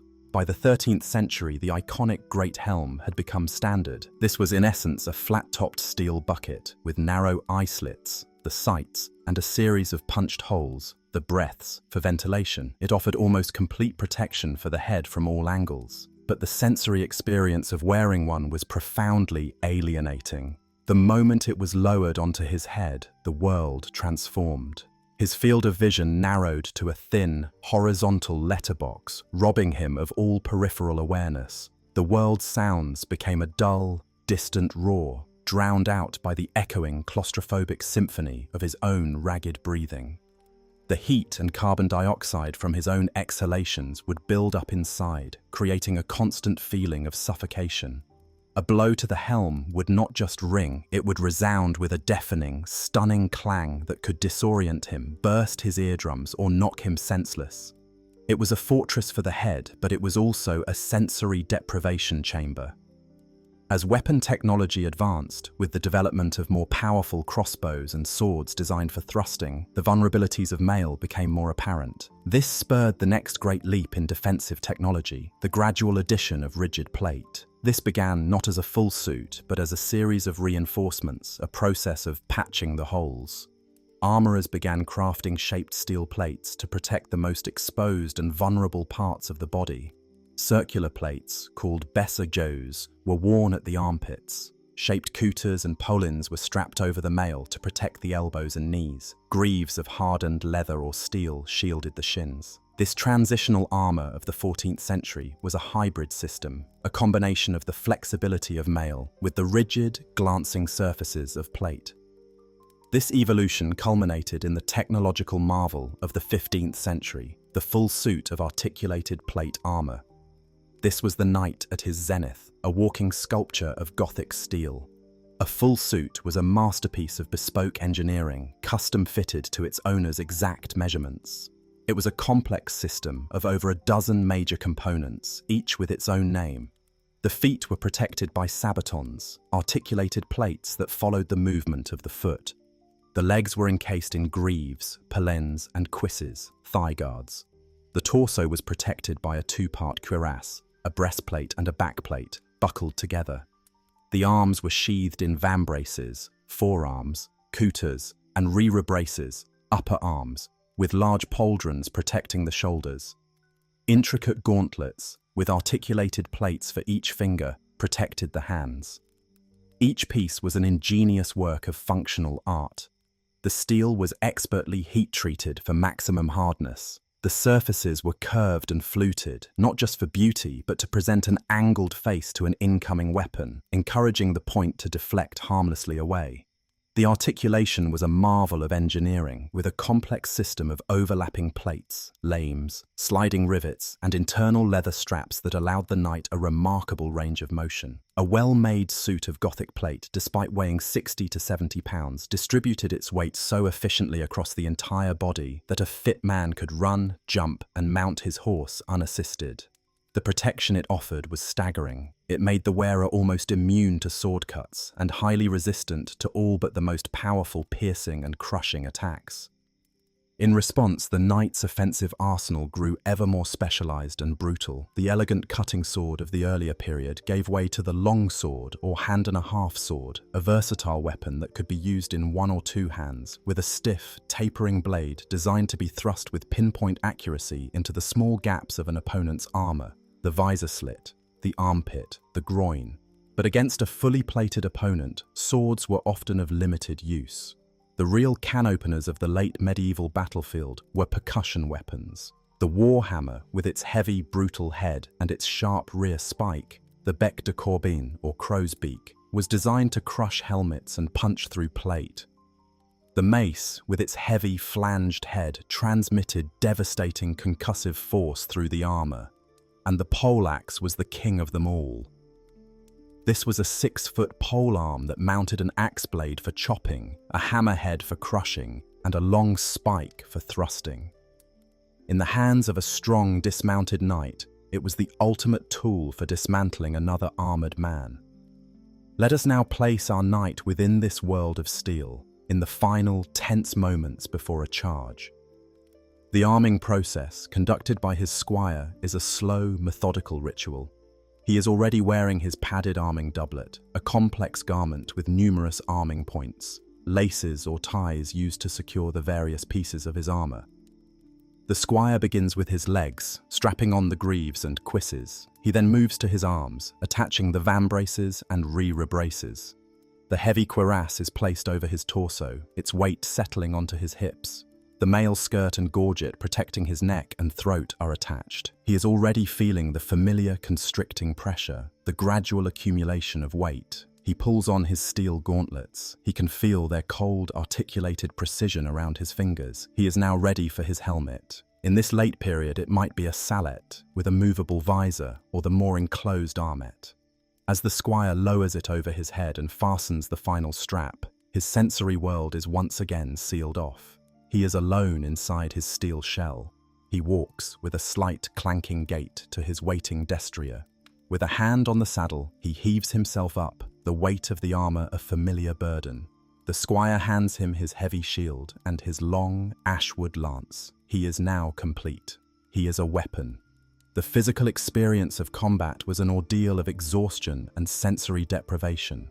The sheer strength required to control a powerful horse, carry a heavy shield, and wield a weapon, all while encased in steel, was immense. The heat was a primary enemy. On a warm day, the temperature inside the armor could become dangerously high, leading to heat exhaustion and severe dehydration. The limited vision made the battlefield a confusing, terrifying blur of motion and color. The noise was a constant, deafening clangor. It was a life lived at the extremes of physical exertion and sensory overload. This armor was his greatest asset and his greatest liability. It was the source of his power and the cause of his suffering. It was the hard, unyielding, and magnificent cage in which the medieval knight lived his extraordinary life. We have meticulously constructed our knight. We have built him from the raw material of a noble boy, forged him through the grueling apprenticeships of page and squire, and consecrated him through the sacred drama of the adoubman. We have examined the brutal calculus of his professional career and the intricate steel and leather reality of his physical world. Now, we must follow him out of the sunlight of the tilt yard and off the blood-soaked mud of the battlefield and into an environment that was, in many ways, infinitely more complex and treacherous. This was the world of the court. This brings us to the sixth, and perhaps most nuanced, aspect of our knight's life, his existence as a courtier, a political creature who had to master a second, far more subtle, set of martial arts to survive and prosper. The modern mind often pictures a stark division between the soldier and the politician, the warrior and the diplomat. For the medieval knight, no such clean division existed. The great hall of his liege lord's castle was as much a battlefield as any field in Flanders or France. It was a place where fortunes were made and lives were ruined, not by the edge of the sword, but by the edge of the tongue, not by the strength of the arm, but by the cunning of the mind. To fail in this arena was to be rendered incomplete, a brutish man-at-arms without the sophistication to navigate the very heart of the world he was sworn to defend. Let us first set the stage. The court was not a specific building, but a mobile ecosystem of power that surrounded a great magnate, a king, a duke, or a powerful earl. It was his extended household, his government, his military command, and his family, all living in a constant, crowded, and competitive proximity. The physical space was the Great Hall, a vast, timber-roofed chamber designed to impress and intimidate. Its stone walls might be covered with expensive, richly colored tapestries depicting heroic hunts or biblical scenes, providing both insulation and a backdrop of high culture. The floor would be strewn with rushes, changed periodically, which did little to mask the underlying smells of spilled wine, discarded food, and the press of many unwashed bodies. Light would filter dimly through high, narrow windows, and at night, the hall would be a flickering, smoky world lit by torches and candles. This was the stage upon which the drama of courtly life would unfold. Our knight's entry into this world was, first and foremost, a performance of visual self-representation. His armor, the uniform of his primary profession, was left in the care of his squire. At court, he wore a different kind of armor, his clothing. Fashion in the high medieval period was a complex and rapidly evolving language of status. A knight, especially a landless one seeking to make an impression, would spend a ruinous proportion of his income on his wardrobe. The cut, color, and fabric of his garments were all carefully chosen signifiers. He would wear a long tunic, a cotter, made not of the rough, undyed wool of the peasantry, but of fine, soft wool or even silk, dyed in the most vibrant and expensive colors available. Scarlet produced from the costly Kermes insect or a deep, rich blue from the woad plant were colors that shouted wealth and status. His tunic might be embroidered with silk thread, its sleeves cut long and flowing in the latest fashion. Beneath the tunic, he wore hose or chausses, which were tailored to fit his legs with a snug precision, a way of displaying the strong, athletic physique honed by his martial training. These, too, would be of a bright, eye-catching color. His shoes would be of soft, supple leather, perhaps with extravagantly long, pointed toes, the poulain, a fashion so extreme at times that the points had to be tethered to the knee with a small chain. Over all of this, he might wear a surcoat or a houppelande, a magnificent outer robe, perhaps lined with fur. The type of fur was itself a rigorously policed indicator of rank. A common knight might wear squirrel or rabbit, a baron might wear fox or marten, while the ermine, with its pure white fur and black-tipped tail, was reserved for the highest royalty. To dress above one's station was a serious social offense, a form of sartorial presumption. To dress below it was to signal poverty and failure. Our knight had to navigate this sartorial landscape with immense care, spending what little money he had to project an image of effortless success. Once appropriately attired, our knight became part of the great performance of the courtly day. If he was a household knight, his duty was to make the court, to be a constant, visible part of his lord's retinue. This was not idleness, it was a political function. The power of a great lord was measured by the size and splendor of the tail he kept. A long train of well-dressed, formidable-looking knights following him as he moved from his chamber to the chapel, or as he held audience, was a living, breathing testament to his wealth and military might. Our knight was a human shield, a status symbol, and a piece of political scenery all at once. The apogee of the courtly day was the main meal, a ritual so laden with meaning and hierarchy that it resembled a religious service. The seating arrangement was a precise map of the social universe. The lord and his most intimate circle occupied the raised high table. The rest of the household was arrayed at long trestle tables in the body of the hall, their proximity to the high table a direct reflection of their importance. Our knight would have to know his exact place. To To sit too high would be an act of audacious pride that would be swiftly punished. To sit too low would be a sign of a meekness unbecoming a man of his station. He would be seated in his degree, and he was expected to know what that degree was. The table manners of the period were a complex art form. He would likely share a drinking vessel, a silver goblet or a polished wooden mazer with his neighbor. This forced a certain intimacy and required a great deal of trust and civility. Food was served on large communal platters. He would use his own personal knife to spear a piece of meat or to cut from a loaf of bread, but forks were largely unknown. He ate with his fingers, and the manner in which he did so was a mark of his breeding. He was to eat neatly, without slurping or making loud noises, wiping his greasy fingers on a napkin, not on his fine tunic. The trencher, a thick slice of day-old bread that served as his plate, would soak up the juices from the meat. At the end of the meal, a well-mannered diner would not eat his trencher, but would give it as alms to the poor who waited at the castle gate. Throughout this long meal, our knight was engaged in a delicate dance of conversation and observation.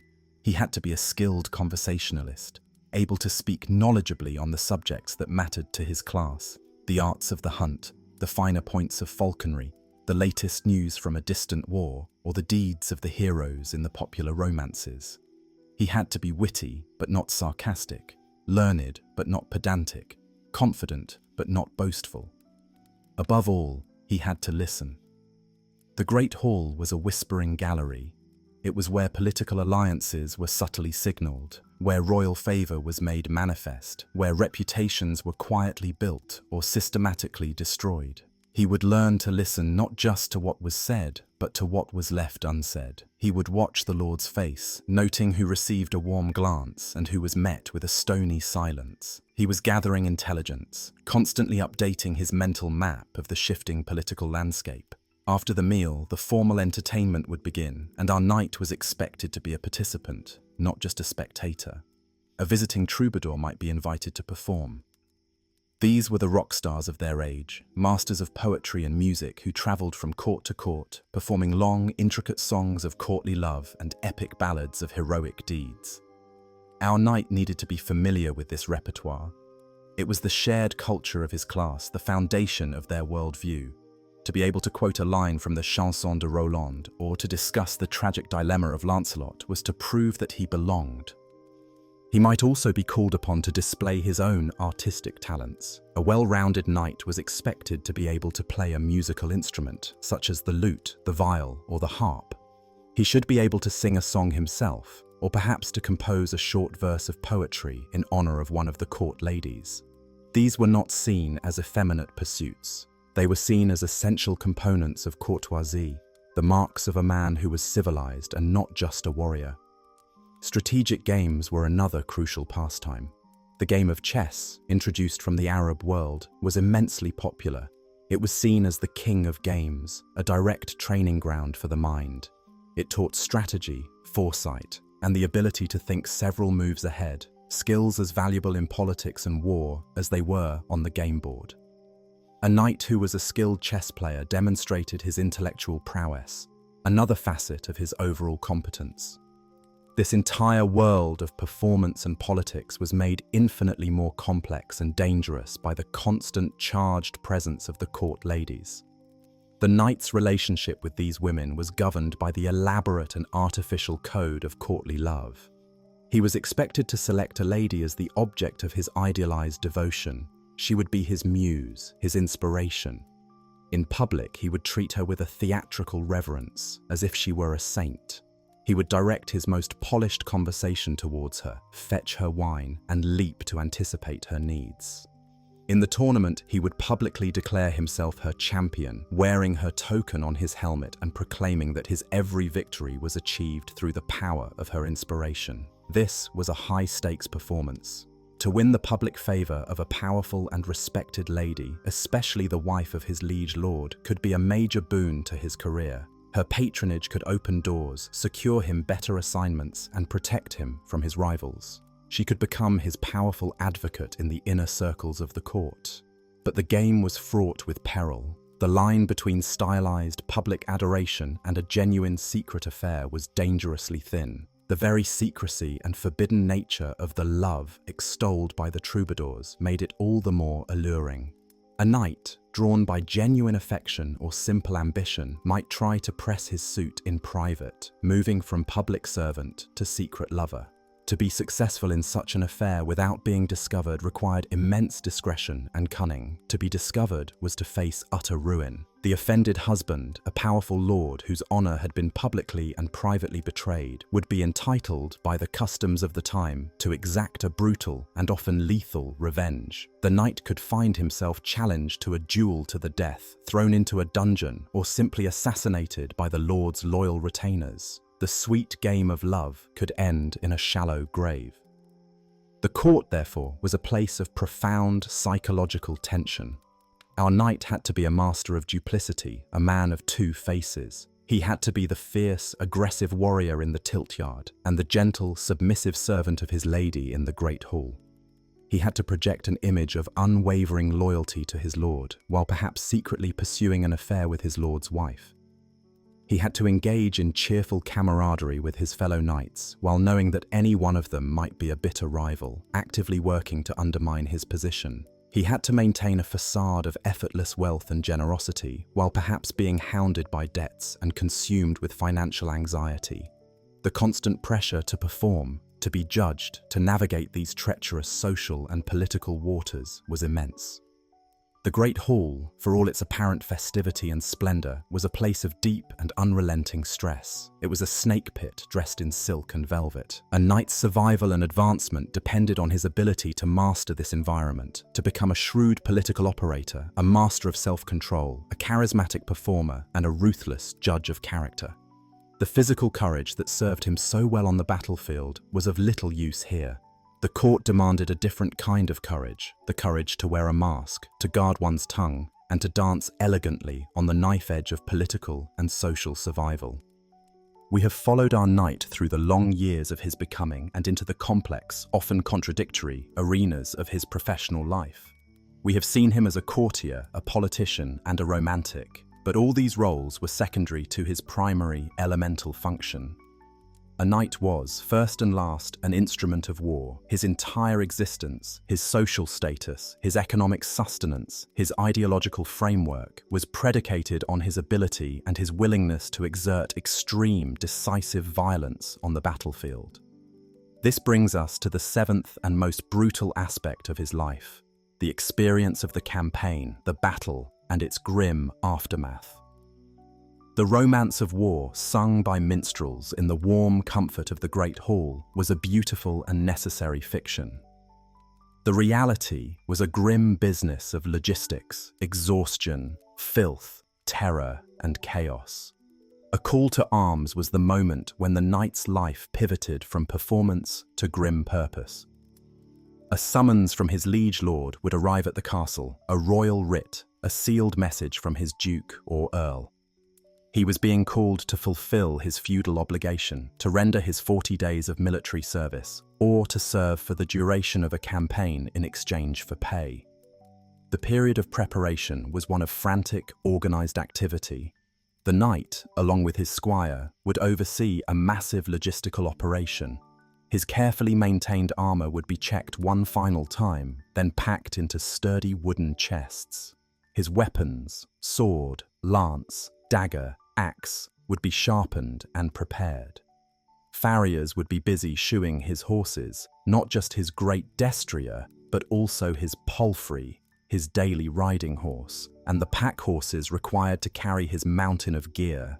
He would have to gather his small retinue, his squire, his page, and perhaps a few men-at-arms or archers he was obligated to provide. He would also have to ensure his own affairs were in order, for there was a very real chance he would not be coming back. He would pray in the chapel, perhaps make a donation to the local church, and entrust the care of his family and lands, if he had them, to a steward or a wife. The journey to the muster point was itself an ordeal. A medieval army on the march was a slow, sprawling, and messy affair. Our knight would be part of a long column of men, horses, and wagons, kicking up clouds of dust in the summer or churning the roads into a muddy soup in the spring. The pace was dictated by the slowest baggage cart and the marching infantry. The days were long and monotonous. Ride, make camp, sleep, repeat. The nights were cold and uncomfortable. He would sleep in a small tent or often in the open air, wrapped in his cloak. The food was poor and scarce, hardtack biscuit, salted meat, and whatever could be foraged from the surrounding countryside. Disease, born of poor sanitation and contaminated water, was a constant threat, often claiming more lives than the enemy. As the army moved deeper into enemy territory, the nature of the campaign would reveal itself. Much of medieval warfare was not about pitched battles. It was about the chevauchée, a brutal, destructive raid designed to cripple the enemy's economic resources and terrorize his population. Our knight would be part of a force that fanned out across the landscape, systematically burning crops in the fields, slaughtering livestock, looting villages, and destroying mills and barns. This was the grim reality behind the chivalric ideal of protecting the weak. From the knight's perspective, this was a legitimate act of war, a way of putting pressure on the enemy lord by destroying his ability to collect revenue and feed his own armies. To the peasants whose homes and livelihoods were being destroyed, it was an act of monstrous, unrestrained violence. Our knight, the man of God and the supposed protector of the innocent, would preside over scenes of utter devastation. The culmination of a campaign, however, was the pitched battle. This was the moment of ultimate trial. Let us place our knight on the field on the morning of the fight. He has been awakened in the cold, nervous darkness of the camp. He has heard mass, made his confession, and prepared his soul for death. Now he stands by his horse as his squire performs the final, intimate ritual of arming him. As the last strap is buckled and the great helm is lowered over his head, his world is sealed. He is encased in his steel shell, a man transformed into a living weapon, his human fragility hidden beneath a carapace of impersonal glittering plate. He mounts his destrier, the great warhorse, its muscles trembling with nervous energy. He is handed his heavy shield and his long, ash-wood lance. He maneuvers his horse into its assigned position in the battle, the main formation of heavy cavalry. He is packed tightly, knee to knee, with his brothers in arms.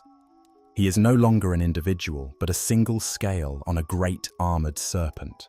The noise is a low, rumbling cacophony, the jingle of thousands of harnesses, the snorting of horses, the murmur of men's prayers, the distant shouts of commanders. He sees his lord ride past, his banner held high, offering words of encouragement. He sees the enemy line across the field, a distant, shimmering horizon of steel and color. The waiting is a form of torture, a slow-burning fire of adrenaline and dread. Then the signal. A great blast from the trumpets cuts through the morning air. The order is shouted and it ripples down the line. The great beast of the cavalry formation begins to move. It starts as a walk, then a trot. The lances are lowered from the vertical to the horizontal, a forest of steel points now aimed at the enemy. The trot becomes a canter, and then a full, earth-shaking gallop. The ground trembles. The noise becomes a deafening, unified roar. Our knight is focused on two things only: maintaining his position in the line and keeping his lance aimed at the small patch of color on the shield of the enemy knight he has chosen as his target. The world narrows to this single point of violent intent. The moment of impact, the chock, is a physical cataclysm. It is a sound and a sensation of pure, explosive violence. The splintering crash of hundreds of lances striking shields and helms is like a single, massive thunderclap. If his aim is true, our knight feels a brutal, bone-jarring shock transmit up the length of his lance and into his entire body. The lance shatters, its purpose fulfilled. He might see his opponent thrown from his horse as if by an invisible giant, or he himself might be the one to be struck, the world dissolving into a universe of pain and spinning chaos as he is hurled from the saddle. If he survives this initial collision, the battle transforms. The ordered lines disintegrate into 1,000 individual dogfights. The swirling, confusing chaos of the melee begins. His lance gone, he drops the splintered stump and draws his sword or his mace. His horse, trained for this, will bite and kick at the enemy mounts around it. The elegant forms of the fencing school are forgotten, replaced by a desperate, hacking and stabbing reality. He is swinging his heavy sword, his arm burning with the effort, trying to create an opening, to land a blow on an opponent's helmet or the unarmored neck of their horse. The sensory overload is total. The air is thick with dust, the smell of sweat and blood, and the screams of men and horses. The sound is a constant hellish din of ringing steel, splintering wood, and raw human agony. He is fighting for his life, his vision restricted, his body overheating, his mind struggling to process the maelstrom of threats around him. He sees his friend, a man he had shared a meal with the night before, taken down, his horse stumbling and falling, and then the sickening sight of enemy foot soldiers swarming the downed knight. These foot soldiers were the knight's greatest dread. If he was unhorsed, his heavy armor became his enemy. It made him slow and clumsy on the ground. The common infantry, armed with vicious poleaxes, would hook him by the neck or the leg and pull him down. Once on the ground, he was helpless. They would pin his limbs and use their long, thin daggers called misericords, the daggers of mercy, to probe for the weak points in his armor, the eye slits of the visor, the gap at the armpit, the groin. They would work the point in and deliver the final, fatal thrust. This was the undignified end for many a noble knight. Survival was a matter of skill, strength, endurance, and a very large measure of pure luck. The battle would rage for hours, a grueling, exhausting contest of attrition. A knight might have his horse killed from under him and be forced to fight on foot, a terrifying disadvantage. He might break his sword, lose his shield, or have his helmet so battered that he could barely see. The aftermath of the battle was a scene from a nightmare. The field, once a green pasture, was now a churned morass of mud, littered with the dead and dying. The ground was covered with broken lances, discarded shields, fallen banners, and the grotesque, twisted bodies of men and horses. The air was filled with the heart-rending cries of the wounded, begging for water or for the mercy of a quick death. Our knight, if he has survived, is in a state of profound shock and exhaustion. His body aches from 100 blows. His ears ring. His spirit is numb. His first duty is to find his squire and his banner, to reform with what is left of his unit. The squires and pages would then move across the battlefield on a grim errand. They would search for their masters among the fallen. They would give aid to their own wounded and, by the brutal customs of war, they would often dispatch the enemy wounded, a practice known as clearing the field. There was also the business of profit. The bodies of the enemy knights would be stripped of their valuable armor and their purses. Surviving knights of high rank would be taken prisoner, for they were worth a fortune in ransom. Our knight might spend the evening guarding a captured enemy baron, a man he had just been trying to kill, who was now his personal ticket to wealth. In the days following the battle, the physical and psychological toll would truly set in. The adrenaline would fade, replaced by a deep, bone-wearying exhaustion. The minor wounds he hadn't even noticed in the heat of combat would begin to ache. He would see the faces of the men he had killed in his dreams. He would mourn the comrades he had lost. This was the true price of his profession, the brutal reality that the minstrel's song so artfully ignored.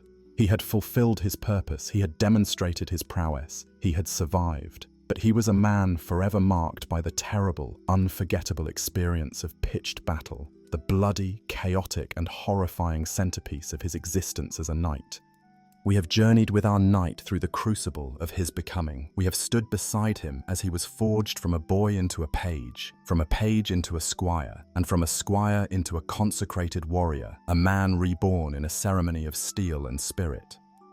We have navigated with him the treacherous landscapes of his professional life, the high-stakes violence of the tournament, the gilded snake pit of the court, the brutal, unromanticized horror of the battlefield.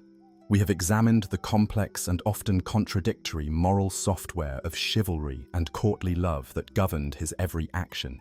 We have felt the immense weight of his armor upon his shoulders. We have seen him in the full, glorious, and terrible prime of his life. But the great wheel of time, which raises men up, must also, inevitably, bring them down. This brings us to the 8th and final great chapter of his existence, the slow, inexorable siege of age, the search for a new purpose, and the ultimate confrontation with mortality, death, and the enduring shadow of legacy. The life of a knight was a life lived in the body, and the body is a faithless servant. The profession of arms was, by its very nature, a brutal expenditure of physical capital. The immense strength required to wear 70 pounds of steel, the explosive power needed to drive a lance home, the lightning-fast reflexes that meant the difference between a successful parry and a fatal wound. These are the fleeting gifts of youth. Our knight, who in his 20s and 30s felt invincible, a whirlwind of controlled violence, would, as he entered his 40s, begin to feel the first subtle intimations of his own decline. It would not be a sudden collapse, but a slow, creeping erosion. It might begin with a familiar ache in an old wound, the nagging pain in his shoulder where a lance had once struck him, a glancing blow in a tournament in his youth. A pain that now flared with a deep, throbbing intensity on cold, damp mornings. It might be a new stiffness in his knees after a long day in the saddle, a painful reminder of 1,000 jarring impacts. In the tilt yard, he would find his timing to be a fraction of a second slower. A feint that would have once drawn his opponent's guard now seemed to take an eternity to execute. He might be unhorsed in a practice joust by a younger, less experienced knight, and as he lay on the ground, the wind knocked out of him, he would know, with a sickening certainty, that it was not just a lucky shot. The fire of his prowess was beginning to burn, a little lower, a little cooler. This physical decline was a source of profound psychological anxiety. A knight's entire identity, his sense of self-worth, his status among his peers, was built upon the rock of his martial prowess. To feel that rock beginning to crumble beneath him was terrifying. He might try to deny it, to train harder, to push his aging body past its limits, resulting only in more injuries and deeper exhaustion. He would see the way the younger knights looked at him, still with respect for his reputation, but now with a new, appraising glint in their eyes, the look of young predators, sensing a weakening in the old lion of the pride. The tournament, once his stage for glory and profit, now became a place of potential humiliation. To continue competing was to risk being publicly and decisively defeated, to have his legendary past overshadowed by a pathetic present. The path forward from this critical juncture depended, as always, on his station in life. For the great landed lord, the powerful baron who we have seen as an administrator, this transition was a natural and expected part of his life's arc. His value had long since shifted from his own sword arm to his strategic mind and the weight of his authority. He would no longer lead the vanguard, the dangerous, glorious first charge of the battle. That role now fell to his sons and his young, hot-blooded household knights. Instead, our aging lord would command from the rear, often from a small hill overlooking the battlefield. Here, he was a general, his experience a far greater asset than his fading strength.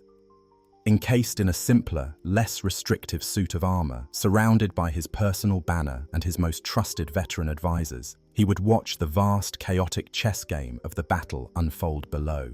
He could read the subtle shifts in the enemy's formation, anticipate a flanking maneuver, and commit his reserves at the precise, decisive moment. His commands, carried by mounted messengers, would direct the flow of violence, his mind the fulcrum upon which the fate of the battle turned. His reputation no longer rested on how many men he could personally strike down, but on his ability to lead his army to victory. At home in his castle, his focus would turn irrevocably towards his legacy. The central project of his later years was the seamless transmission of his power and property to the next generation. His relationship with his eldest son and heir, now a young man and perhaps a new knight himself, would become the central drama of his life.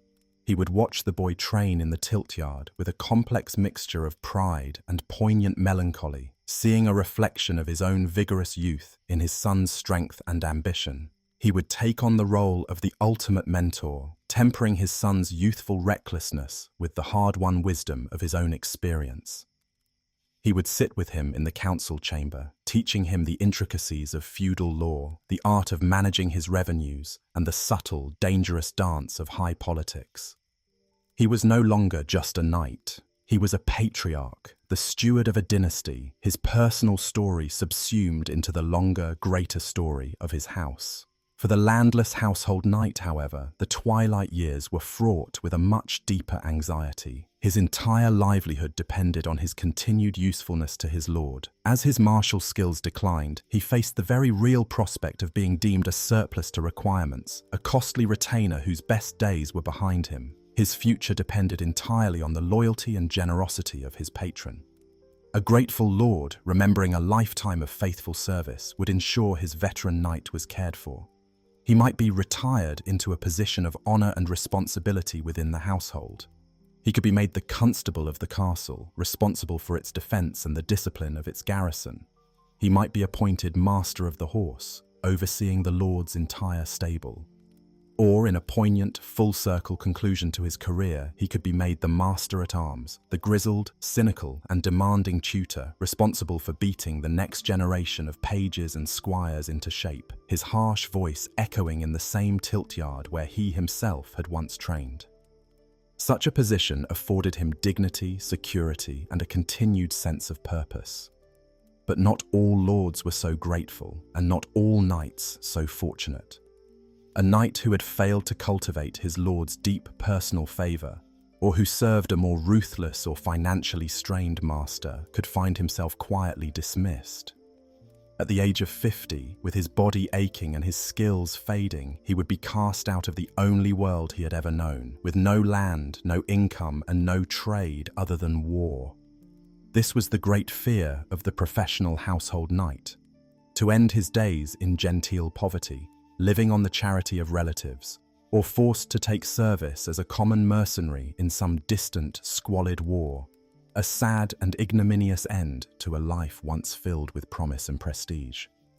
As the physical world of combat and courtly striving began to recede, the spiritual world would loom ever larger in the knight's mind. The casual piety of his youth, often a matter of social form, would deepen into a profound and urgent concern for the state of his immortal soul. A man who had lived by the sword, who had shed blood and witnessed untold horrors, would, in the quiet of his old age, be forced to confront the moral and spiritual ledger of his life. The fear of God's final judgment was a powerful motivator.